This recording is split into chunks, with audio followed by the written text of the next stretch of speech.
Anticipation waves and this skill nobody talks about. Why people seem to be lucky, but they're really just tuned into a frequency that you just keep ignoring. It's a black car. No, it's a black truck. I can see it. I was waiting patiently, the way any husband tends to wait, as my wife needed another 10 more minutes to get out the door for dinner. What is this prep time anyways? Why do they need this? I'll never understand it. I gave up trying to understand lots of things with my wife years ago. But anyways, finally we got the signal. Let's go. And we jumped in the car and pulled off into the main road, heading off to the restaurant. I couldn't wait for dinner. About a half mile from the restaurant, I'm doing what I always seem to do, which is I mentally scan the parking lot ahead of us before we can even see it. And this quick flash hits me. It's not a thought. It's not a guess. It's something from a third dimension that just washes over me in a wave that you can't understand, but I can see it. I can see a black truck, and I tell my wife, it's a black truck. It's a black truck. I can see it. The space is right next to it. She nods because she's seen this before. She's been through this. She doesn't even say anything. She knows the drill. As we get closer to the restaurant, we see another car pulling in. Ugh. That better not take my spot, the first thing I see.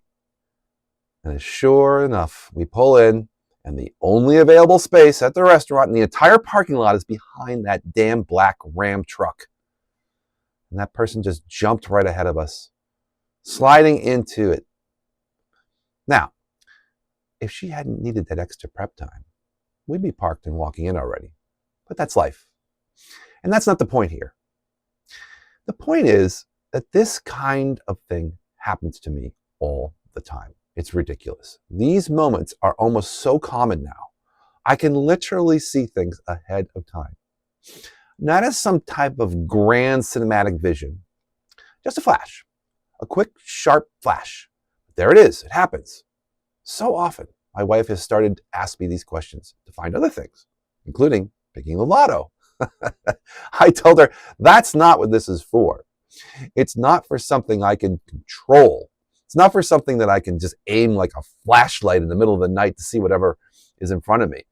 I can't just say, oh, let me predict the future real quick.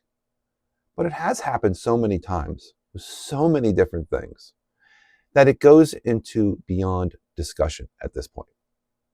It's not even debate about whether it's real or not. It just is. I can just do it. I get this particular wave that quickly rushes over me with a vision, and I can see into the future just enough to know something before it happens. Now, and I can understand why this is sort of this mentalist world. I can understand people like Edgar Cayce, who found it so hard to explain to people what he was doing. How, people have never even understood what he's about. See, Edgar Cayce was able to work with people by predicting their health concerns, way in advance and solving problems for them. And it wasn't something that was simply easily materialized. It was something that he could do. He could read people, he could read things, he could read the future. If you've ever got the chance to read something about this world of, let's just say, some sort of connection between the universe and people's minds, Edgar Cayce would be a great place to start. Anyways, it's about finding things beyond a parking spot, right?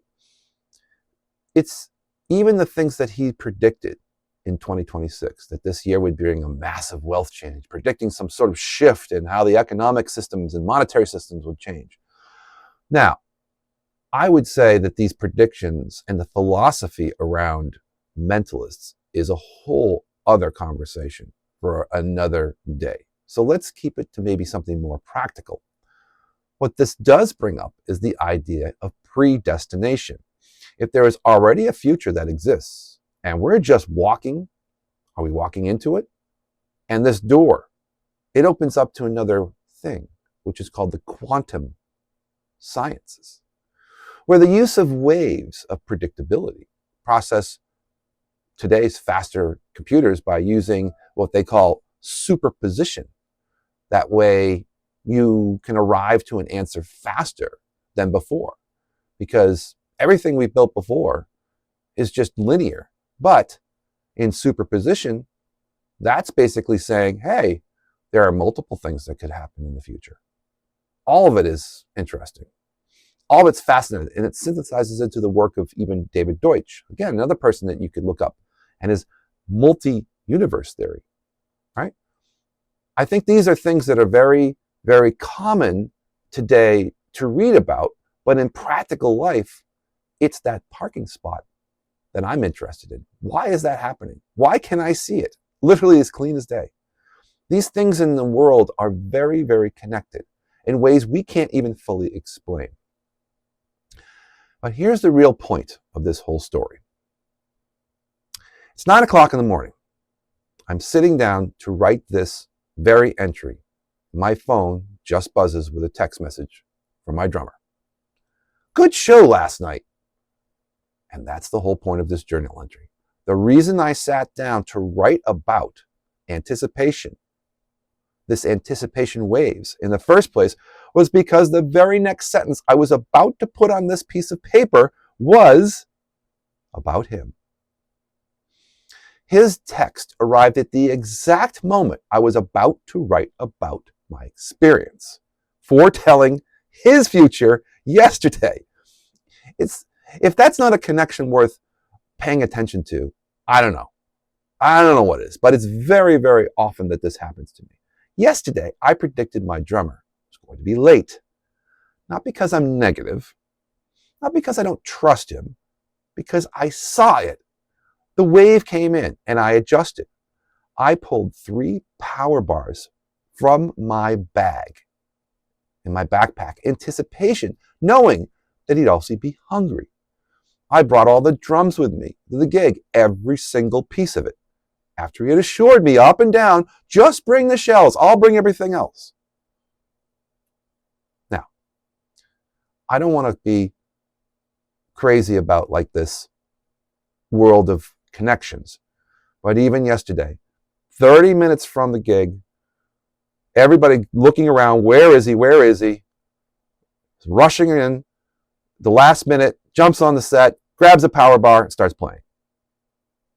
Now, obviously, this is something more like pattern recognition, right? And here's where it gets even better. 2 days before the gig, my bass player had called me in an absolute panic. And he's convinced this is going to be a disaster for our show. He's saying, we're never going to be able to play here again. We're never going to be able to do this because everything's going to be late. It's going to start like a half an hour late. They're going to be mad at us. And I listened. I understood the concern, but I had already run the future in my mind. I'd already created what I wanted to see. I had already sent out the anticipation wave I wanted carried out, the multiverse. I knew it was going to be a good show. I could see it. The pattern was recognized, and I adjusted accordingly. The fact that my drummer texted me at the exact moment I was just about to put pen on paper about him is just another connection in a long line of connections that keep showing up. When you start paying attention to the waves, that's when it happens. How often does this kind of quantum thinking happen to you? My guess is more than you realize. Here's a lesson learned by all of this.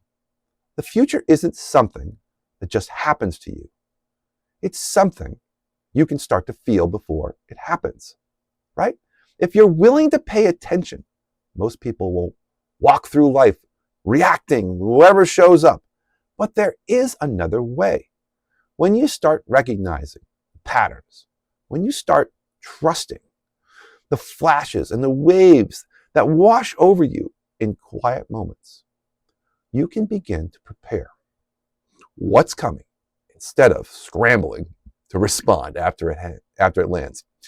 This isn't about controlling the future. No.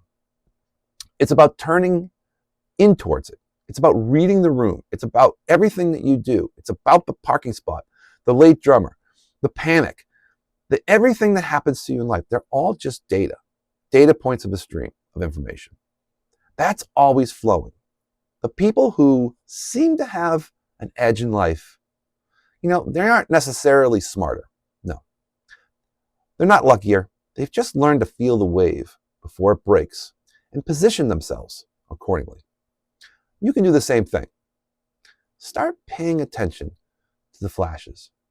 Stop dismissing the little moments, knowing trust is the signal, because the future is always sending you messages. The only question is whether you're tuned in to receive them.